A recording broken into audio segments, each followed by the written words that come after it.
জয় নারায়ণ সীতা প্রণাম তবু চরণে পিতা গো জয় নারায়ণ জয় নারায়ণ আমার হাত থেকে বাঁচার জন্য আজ আমাকে পিতা পিতা বলে শোনো সুন্দরী, অপরূপ সুন্দর নব যৌবনা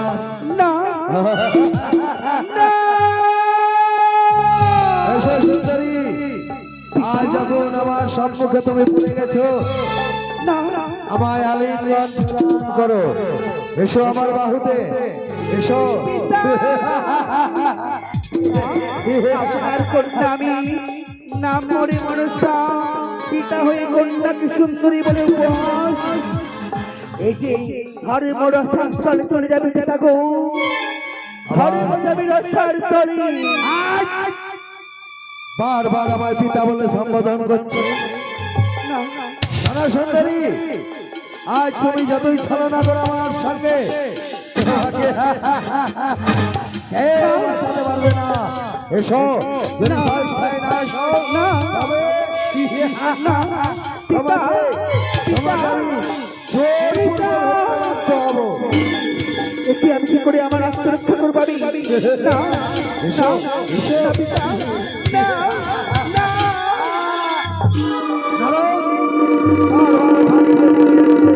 যাবে কোথায় তাকে আমি ধরবো।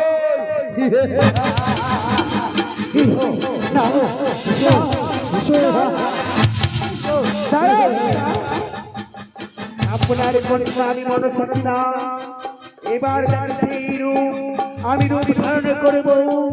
মোহিনী মূর্তি সেই রূপে নয়নে ধরবে সেই বিশ্বাস, এই বিশ্বাস হলে পড়বে তুমি ভূমি।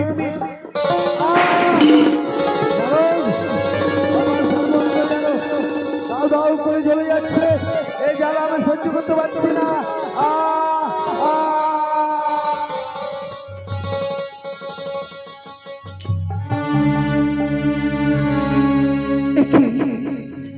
কি করলাম আমি আমার আত্মরক্ষা করার জন্য?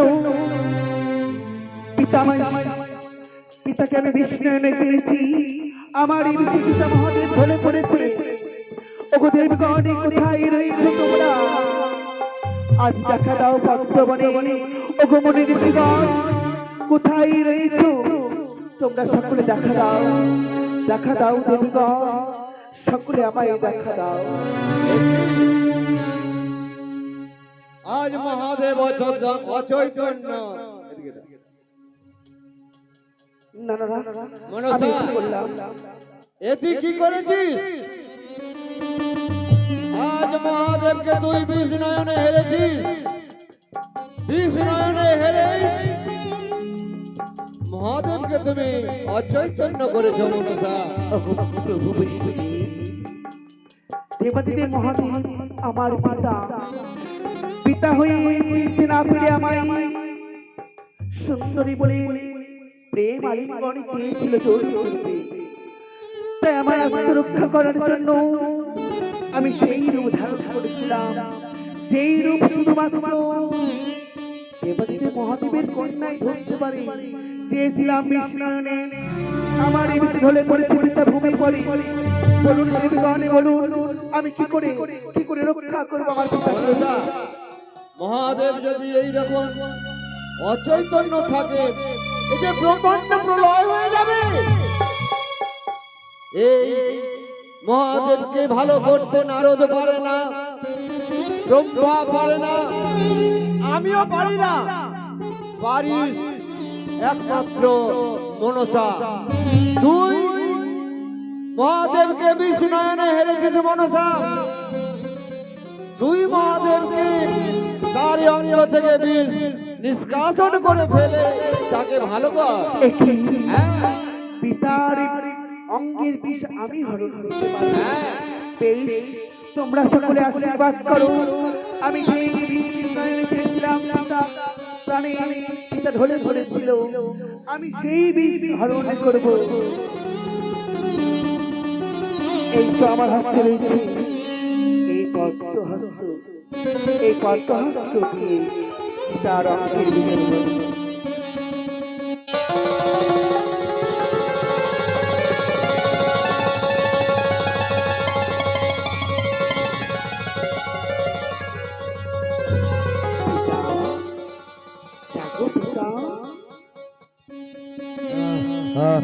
কোথায় সুন্দরী? সুন্দরী কোথায়? কোথায় গেল? হ্যাঁ, এসো এসো সুন্দরী, এসো।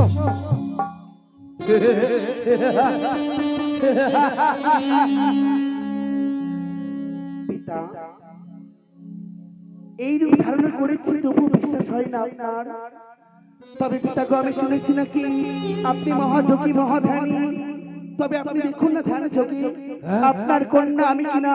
নারদ, তবে কি সে মিথ্যে বলছে না সত্য বলছে?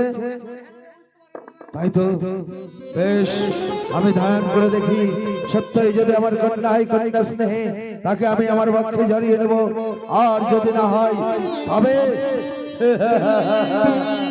ও হরি ওম তৎসৎ। ও হরি ওম তৎসৎ। ও হরি ওম তৎসৎ। নারদ, সত্যি সত্যি আমার কন্যা, আমারই অংশে তার জন্ম। ওরে মা, বিশ্বাস হয়েছে পিতা? এইবার আমার বিশ্বাস হয়েছে মা। আমি অজান্তে তোকে কত দুঃখ দিয়েছি, কত কত কথা বলেছি মা। তুই আমাকে ক্ষমা করে দে। আজ থেকে তোকে কন্যা স্নেহে আমার পক্ষে জড়িয়ে রাখবো মা। বেশ পিতা, আমি ক্ষমা করে দিলাম। ক্ষমা করে দিবি তো? হ্যাঁ পিতা। বেশ, তোকে আমি এক কাজ করে দিচ্ছি। কোন জায়গায় একটি কুটির তৈরি করে দিচ্ছি, সেইখানে তুই বসবাস কর। না না মানে? না পিতা, আমার যে মনে ছিল বাসনা, কি বাসনা? পিতৃমাতৃ দর্শনে করে আমার জীবন শান্ত করতে চাই। পেয়েছি আমি পিতৃ দর্শনে, পাইনি আমি মাতৃ দর্শন। পিতা, আমি যেতে চাই সেই মাতৃ দর্শন। না, তুই মাতৃ দর্শনে যাস না বলতে। তুই যদি মাতৃ দর্শনে যাস, তোর মা বড় পরপরা, হয়তো তোকে দেখে সহ্য করতে পারবে না। তোর অনেক কিছু ক্ষতি হয়ে যাবে। পিতা, মাকে যখন মা বলে আমি ডাকবো, নিশ্চয়ই মা আমায় মেয়ে বলে মেনে নেবে পিতা। তুই তো চিনিস না তাকে, আমি চিনি ভালো করে।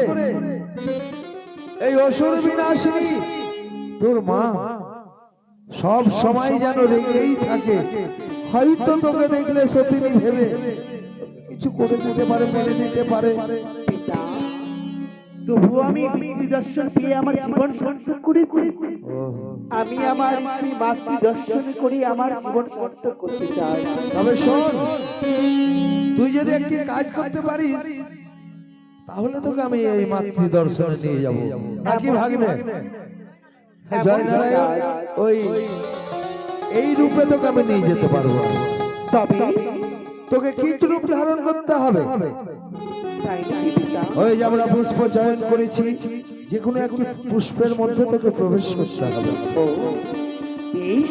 আমার বিনা অনুমতিতে তুই তোর এই মূর্তি ধারণ করতে পারবি না। আমি যখন তোকে আদেশ করব, তখনই তুই মূর্তি ধারণ করবি।